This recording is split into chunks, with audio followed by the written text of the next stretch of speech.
Hello, everybody, and welcome to Titan Up Tuesday, number 3. And as always, we're going to be talking nothing but Titans. I am the host of the channel, Curtis Brown. I'm also a Texans fan, but I'll try to be my best to be unbiased here. As usual, we've got Blake Bellamy, our resident Titans fan, and we have a special guest today, Jordan Dajani of CBS Sports. Jordan, thanks for coming on, brother.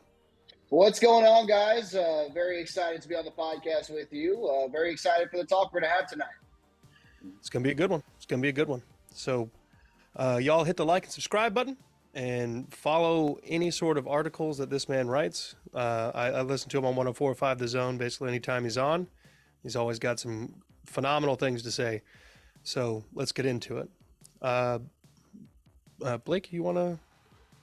Yeah, I'll start off. So Titans have made some moves in free agency. Do you have any player that is your favorite that we have signed, or who do you think is going to be the most impactful on this 2023 team?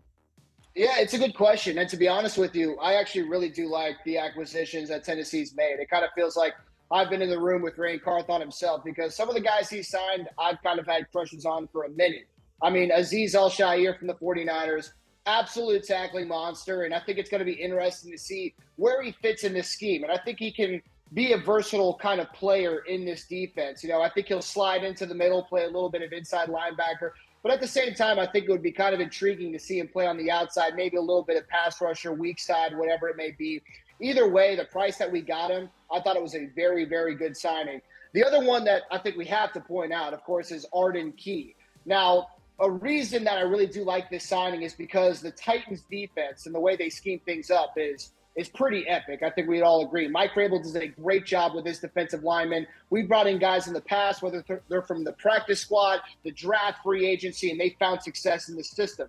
Arden Key is a high motor guy that I think, again, can play a versatile role in this defense, whether it's on the inside, kind of like a Danico Autry, and at the same time, like Autry, bounce out to the outside and play a little bit of pass rusher as well. I went on the radio in Jacksonville earlier this week, and that was a guy they hated to lose. So that feels really great, getting a playmaker from a rival. And again, he was a guy I really liked coming out of college. It took him some time to really get his feet underneath him at this next level. But if you guys remember, where did he have that career year? It was with Ray Carthon in San Francisco, parlayed that into a contract with Jacksonville, another great season, and now he finds himself in Tennessee. So this is another signing that I really do like for the Titans. Yeah, with Arden Key. Go ahead. You got it. Yeah, so with Arden Key, he also visited the Titans one of his pre-draft meetings in 2018. He has a huge chip on his shoulder. He wanted to go back to Jacksonville. Apparently, they didn't want him. He said today it came out that he felt very disrespected by the organization. So, like you said, he's a very high motor. If you remember, he is the one that completely bodied Dennis Daly, just completely ran through that man toward the end of last season. And I'm excited to see him. I looked all over the Jacksonville chats, and they were all very angry whenever he left. So anytime you could steal a rival, I expect that to be great. Even if worst case scenario, he's going to ball out for 2 games a year, kind of like how Danico Autry does against the Colts. Yeah. It's kind of been a 49ers transition year. It seems like everybody from the 49ers tree is finding a job in the AFC South. Yeah. I mean, I don't know. I just... That team, the San Francisco 49ers, have been able to just churn out talent for so long, the last several years, at basically every level, front office, actual players. It's just kind of crazy that it's all kind of happening now. Yeah, I would agree with that. And, a couple of years ago, everyone was obsessed with plucking off a limb from the Sean McVay coaching tree. Well, I kind of compare that to what's going on in San Francisco. I mean, I think they're one of the best, if not the best, run organization in the NFL. And like you said, I mean, we've seen it from the production from their players on the field. We've seen it from the front office. We've seen it from the coaching staff. I think a lot of people are waking up to how good Kyle Shanahan is in terms of what he does. And I mean, it's going to be interesting to see some of those pieces like Jimmy Garoppolo, how they fare outside of Kyle Shanahan's scheme. And, going along with the coaching tree, D'Amico Ryans, I think, was probably my favorite coaching prospect just in this entire carousel because he experienced a meteoric rise through those ranks, right? But at the same time, he did not miss a step at all. And this is a guy who has familiarity with the Texans organization, as we know. He seems definitely like that leader of men type. So I'm excited what he's going to do with this next opportunity. And I've hated what the Texans have done over the past couple of seasons. It didn't, the Lovie Smith hire, it didn't even seem like they really wanted him. And sure enough, he was a one and done. Now it seems like that rebuild that they've been in the midst of for a couple seasons now can officially start. So it's going to be exciting to see what they do in the draft.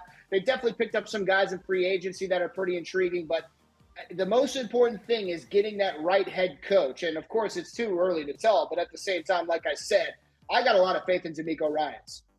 Oh yeah, I think the Texans have a little bit of a higher floor this year coming up, but probably not a monstrously high ceiling. So, all right, pick 11. Titans are on the clock. Who do you gun to your head? Who do you have going to Tennessee? I mean, I'm gonna go with Paris, the tackle out of Ohio State. I think he's going to be the Taylor Lewan replacement on the left, and getting Dillard from Philadelphia was kind of an underrated move in my opinion. And I think a lot of people initially thought that he may be the Lewan replacement, but at the same time, he may slide into left guard. Who knows? So that'll be interesting to keep an eye on. But I think a lot of people, or I think everyone really, if you ask, would you rather have him at left tackle or Paris Johnson Jr. from Ohio State? A young guy, a lot of potential, undoubtedly a first-round pick. That's who I'm leaning towards. But if it was not him, I'm super intrigued by some of these young cornerbacks. I mean, Devin Witherspoon, Christian Gonzalez, Cam Smith, Joey Porter Jr., just to name a few. I get that the cornerback class is very deep and that maybe that causes some of these guys to slide just a little lower in the first round. But at the same time, I talk about it all the time. I think cornerback is one of the most premier positions in the National Football League. The Titans haven't done much to address it. They missed on Caleb Farley. They've had a couple stopgaps like Janoris Jenkins. So cornerback would be the other position, if not Paris Johnson, that I would take in the first round. Yeah, I've been very consistent. I want Paris Johnson. That's my guy. So it makes me very happy that you said that. I think he is going to be an all-pro potentially. I just don't think he passed that up. And I think just looking at the draft board, I don't see anyone else taking a tackle. I think someone has to trade up. So we're going to have the pick of the litter. The man from Skornsky from Northwestern. People have seen him mock to the Titans. I don't buy that as much. He's a little smaller, and they put him in guard, and I don't want to take a guard at 11 unless it's like a Quentin Nelson kind of guy, somebody you can't pass up. I don't think he's that guy. So I want Paris Johnson. If no Paris Johnson, I would also kind of like Joey Porter Jr. at corner. If not, maybe Quentin Johnson, the wide receiver, because Titans have not addressed the wide receiver room whatsoever. We let Robert Woods go and just absolutely got nothing yet. So I mentioned earlier on one of the Titans groups today, I was like, let's throw T.O. a bone, because I would take Terrell Owens at 50 years old over everyone not named Treylon Burks right now. Yeah, the wide receiver position for the Titans is definitely concerning in my opinion. I mean, they had obviously a very subpar wide receiving core, if not the worst in the National Football League. We all love Treylon Burks, and I think he has a lot of potential as a guy moving forward. But at the same time, you need another number two. You need a legit number three. And then on top of that, you need depth. And Tennessee really doesn't have that. So the wide receiver position is definitely going to be something, in my opinion, that's going to be addressed in the draft. In terms of what round, well, that remains to be seen. Yeah, I'd like to see the Titans bring in a couple of the Tennessee boys. I just Hendon Hooker would be probably maybe a third round steal that they could probably find. Cedric Tillman would be a great addition, big-bodied wide receiver to kind of complement Treylon Burks. I don't know. I'm a big Vols fan. I just want to see him in the league playing. My dream would be going Paris Johnson at 11, second round, get Jalen Hyatt. Because Titans need speed. He's incredibly quick. I know his hands didn't do him any favors in the scouting combine. I don't really care about that. The guy is phenomenal on the field. That kind of production is immaculate, and I would love to see him in two-tone blue. Yeah, I would agree with that. And, it's interesting asking around about him because he didn't have the greatest combine. I think, what was he fighting through, a hamstring injury or something? Watching him go through the on-field drills, there was clearly something was off. I don't know what it was, and apparently that was what exactly it was.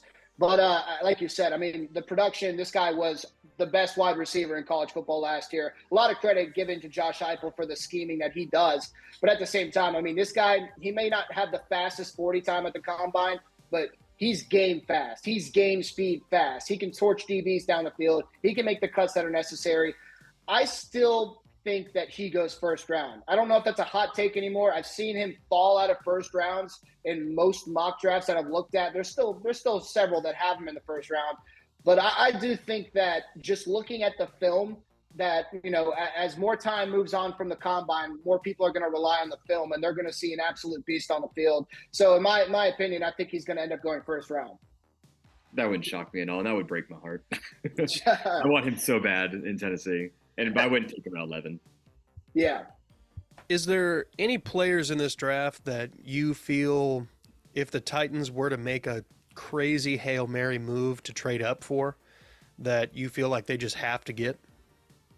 No, that's for next year. If you want to talk about trading up for a quarterback, if we wanted to have that discussion. I've been asked on like radio shows before, you know, what a potential package could look like if Tennessee wanted to move up for a quarterback. Who would that quarterback be? Well, to be honest with you guys, there's only two guys I feel like I would draft. And when I say that, I'm not saying that the other two guys, other three guys may be complete busts. I just think that people like players like Will Levis, Anthony Richardson, I think other NFL teams are higher on than I am personally. So if the Titans were to make a move up for a quarterback specifically, which again, I don't think is going to happen, but Bryce Young and CJ Stroud would be my top two guys. Really, really impressed with CJ Stroud. And I think Daniel Jeremiah said it at the combine that might have been the best throwing portion he's seen from any quarterback at the combine. He's very polished. He may be the full package in terms of his size, which is what Bryce Young is lacking in. At the same time, I definitely think Bryce Young has that star potential. But I'm not really focused on this quarterback class. It's really about next year. That's when I want to make an aggressive move up, because I like Caleb Williams, but I may like Drake May even better, to be honest with you guys. Watch that kid out of UNC. He seems like he could be the full package. I know a lot of people want to bring the Mitchell Trubisky comparisons and the Sam Howell comparisons. Well, the only reason those comparisons exist is because they wore the same uniform and went to school in the same city. They're different players, in my opinion. So next year is going to be very interesting when it comes to the quarterback race. Okay. Blake, you got anything? Yeah, I don't want a quarterback at all. At least not this year. I'm completely comfortable going with Tannehill. Josh Dobbs just signed with Cleveland a couple hours ago. So it looks like the Titans are going to go with Malik Willis. Obviously, I would rather have a better backup, especially considering Tannehill's been banged up recently. Hopefully with the new offensive line acquisitions and hopefully potentially Paris Johnson at left tackle, he should be safe and ready to go for next year. But yeah, next year I want a quarterback. Tannehill will be like 35 years old. He's getting a little too old. We need somebody on a rookie deal because that's how you build a championship. So yeah, next year I want quarterback. If CJ Stroud falls to 11, would you take him though? Yeah. I feel fine saying yeah, because it's hard to imagine any place in reality where that happens. But if that happened, yes, I would absolutely love CJ Stroud at 11. How about Josh Dobbs going to Cleveland, by the way? That's a move that I did not anticipate. I really did think that Tennessee wanted to keep him in the fold because he played fairly well in his couple starts with the Titans. A banged up offensive line, banged up wide receiving core, bad offensive coordinator, injured team, right? He performed well. A Tennessee boy from Knoxville. I really thought that he was going to stick around, but he's familiar with Cleveland as well, as we know. And with Jacoby Brissett now in Washington, he has that chance to be that solidified number 2. So that was a pretty interesting move. Definitely not something that I anticipated today. So this offseason has been kind of marred by the Titans. Lots of trade rumors around Derrick Henry and other particular players. Maybe I know Kevin Byard asked for his release. Is there any movement on the Kevin Byard front? Have they stalemated there? Yeah. So I don't think that Byard actually asked for his release. If we want to go into semantics, Okay. From what the reports are, that the Titans did approach him to talk pay cut, which is really stupid when you look into that the fact that Kevin Byard hasn't missed a game in his NFL career. Meanwhile, all of his teammates around him are the walking wounded. He does have the second highest cap hit in 2023 for the Titans, so I understand that. But at the same time, this has been your perennial leader, not only on defense, but just the team in general. So, yeah, that kind of rubbed people the wrong way, and for good reason, in my opinion. It's worrisome when Adam Schefter says the Titans and Kevin Byard are at, quote unquote, a crossroads. That's not a term you necessarily want to see descriptive when it comes to one of your best players on the team. So that's going to be an interesting situation to keep an eye on. We don't have many details, but at the same time, I'm just going to guess and say that I think Kevin Byard remains in the fold. I don't know why they can't maybe just potentially restructure his contract and save some dollars and cents that way.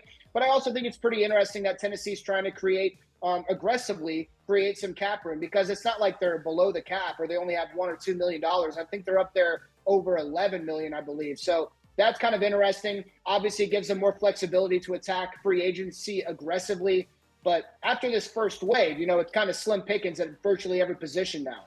Yeah. Blake, you got another question? Yeah, is there anybody in the wide receiver market that's free that you would want in Tennessee?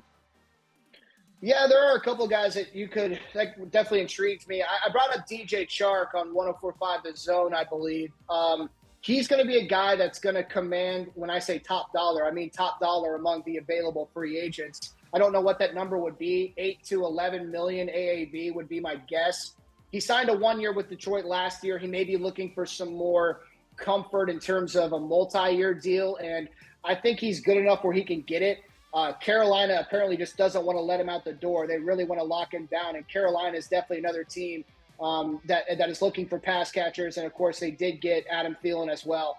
One guy that stuck out to me was, and listen, he's not a complete package or anything, but how about McCole Hardman from the Kansas City Chiefs? I think he's another guy still looking for a deal. He's a speedster. He's a guy that a new offensive coordinator could have fun with when it comes to scheming.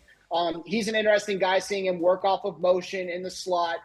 That's a guy that definitely would pique my interest when it comes to some of these options. But either way, I really do think Tennessee has to pick up one of these free agent guys for sure. I did see with Mecole Hardman, his projected is a 1 year, $4 to $6 million, and I think Titans should jump over that. I think they should bring him in for a visit right now. He's too fast. He can line up at every position. His hands are a concern, a little bit of durability issues, but everyone on the Titans has some kind of injury. So it's like, what's another cripple on this team? So I say bring him in here. He's so fast. With Tannehill, I mean, he's an athlete. People forget how quick he is. They could have some fun with him, and I'd be ready for that because Ryan Carthon, he wants some speed, and he's the fastest free agent wide receiver. So bring him in. Yeah, I would totally agree with that. And I'll throw out another weird name for you guys, and I'm talking minimum salary, not much change thrown. But Kenny Golladay is kind of an interesting name out there. He totally flailed out of New York. I get that. I watched the games. I saw it. It wasn't a good fit for one reason or another.